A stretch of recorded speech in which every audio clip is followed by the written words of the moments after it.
आहोत की आम्ही हे विद्यापीठ आमच्या जीवनात म्हणजे सगळ्यांनी पहिल्यांदाच पाहिलेलं आहे त्याबद्दल आणि हे आम्हाला पाहायला ज्यांच्यामुळे मिळालं ते म्हणजे आमचे माननीय सचिन सर वायकोळे यांनी आम्हाला जगणं कसं जगायचं, जीवनात कसं वावरायचं, चार माणसात कसं वावरलं पाहिजे हे यांनी आम्हाला शिकवलं। आम्हाला ज्यावेळेस आम्ही घराच्या बाहेर पडलो त्यावेळेस आम्हाला आईचा आधार नव्हता, वडिलांचा नव्हता, भावांचा नव्हता, कोणाचाही आधार नव्हता। त्यावेळेस आम्ही सगळेजण प्रत्येक जण एक बाजूला भटकत होतो। त्यावेळेस सगळ्यांना एकत्रित घेऊन आम्हाला वडिलांचा आधार दिला, भावांचा आधार दिला, आम्हाला बहिणींची थाप आमच्या पाठीवर दिली। आमच्या डोक्यावर वडिलांचा हात असावा असा आमच्या डोक्यावर त्यांचा हात होता। त्याच्यामुळेच आज आम्ही भारतीय विद्यापीठ पर्यंत पोहोचलेलो आहे आणि यांचा आशीर्वाद, तुमच्या सर्वांचा, थोर मोठ्यांचा आशीर्वाद असेल तर आम्ही आणखीन आयुष्यात खूप पुढे जाऊ आणि तुमच्या सगळ्यांचे आशीर्वाद आम्हाला कायमस्वरूपीही पाहिजेत, तरच आम्ही पुढे जाऊ। आणि सोलापूर विद्यापीठ मधील सर्व जे काही मोठे मान्यवर आहेत त्यांचे मी व माझी किन्नर कम्युनिटी, माझी बार्शी, वैराग, सोलापूरचे सर्व तृतीयपंथीयांकडून मी सर्वांचे आभार मानते की आज तुमच्यामुळेच आम्ही आज इथपर्यंत पोहोचलेलो आहे। आणखीनही पुढे जाऊ जर तुमची साथ आम्हाला असेल तर, कारण आम्ही एकटे तर पुढे जाऊ शकणार नाही, त्याच्यासाठी कुणाचा ना कुणाचा आधाराची गरज आम्हाला नक्की आहे।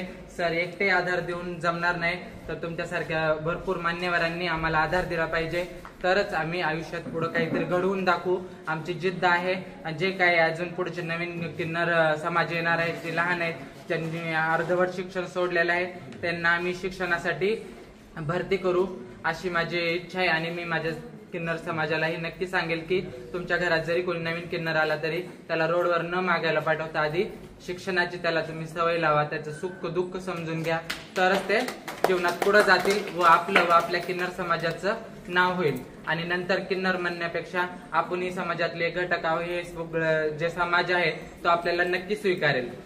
धन्यवाद।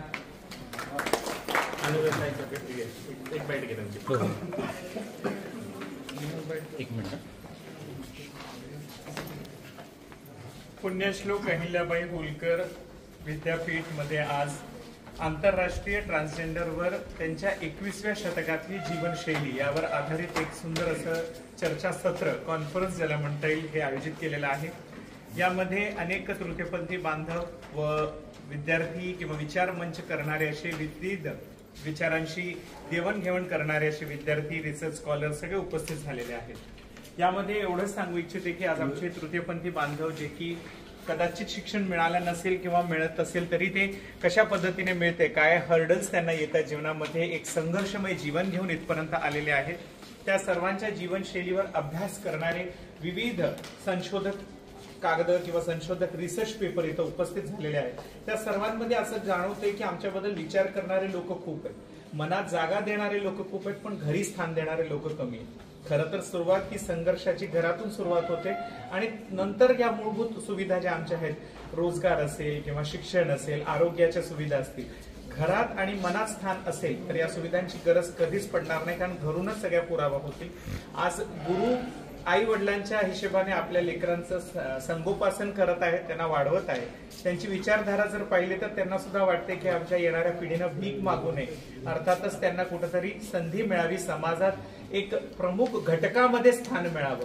हे जेव्हा आपली विचारधारा करतोय तर खूप चांगली बाब आहे। येणाऱ्या पिढीला आपल्या मनासारखं जगता यावं, उमेद सारखं जगता यावं, यासाठी पंख जे आहेत ते इच्छेचे, आकांक्षाचे लावणारे तुम्ही मायबाप लोक आणि आपण सर्वांनी मिळून एक समाजाचं मूलभूत असलेले हे व्हॅल्यूड जीवन त्यांना दिलं किंवा आम्हाला दिलं तर एक फार सोयीस्कर ठरेल। या चर्चासत्रामधून बाहेर आलं पाहिजे आणि चर्चासत्राचा उद्देश नेमकं म्हणजे अभ्यासक लोकांनी आमच्यासाठी पहल करावी, आमच्या वतीने लोकांना समजूत काढावी की आम्हालाही समाजामध्ये आणि जगामध्ये उच्चतम स्थान मिळावं। खरं तर तुमच्या मनामध्ये तृतीयपंथी म्हणलं की एक जोकर सारखं स्थान निर्माण होतं, टाळी वाजवणारा, गाणं म्हणणारा, शिव्या देणारा माणूस नव्हं, तर आम्ही सुद्धा एक शिक्षित, उच्च शिक्षित, चांगले नागरिक बनण्याचा दृष्टिकोन आमच्याकडे आहे।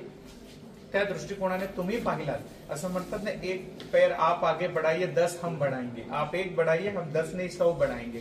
त्या एक पाऊलसाठी, एक पावलासाठी आम्ही आज वाट बघतो आणि सर्व माझे किन्नर बांधव आज इथं उपस्थित झालेत। मी सर्व माझे बंधूंना शुभेच्छा देते की तुम्ही खरं तर समजत असेल नसेल तो वेगळा प्रश्न राहिला, पण उपस्थित राहून जे आपल्याला शिकायला मिळते, बघायला मिळते, असं म्हणतात काही गोष्टी शिकून मिळत नाही, बघून शिकायला मिळते. त्या गोष्टीने तुम्ही फार मोठं पाऊल उचललं आणि तुमच्या सर्वांच्या हिंमतीला सलाम द्यायचे. आणि विद्यापीठाचे अभिनंदन. त्यांनी आमचा विचार केला, आमच्याबद्दल आयोजन केलं आणि आमच्या लोकांना आपल्या विद्यापीठाच्या जागेमध्ये सामील करून आम्हालाही एक चांगलं स्थान दिलं. त्याबद्दल विद्यापीठाचे देखील मनपूर्वक अभिनंदन, आभार, धन्यवाद. सगळे हो, चला सेक्शन सुरू.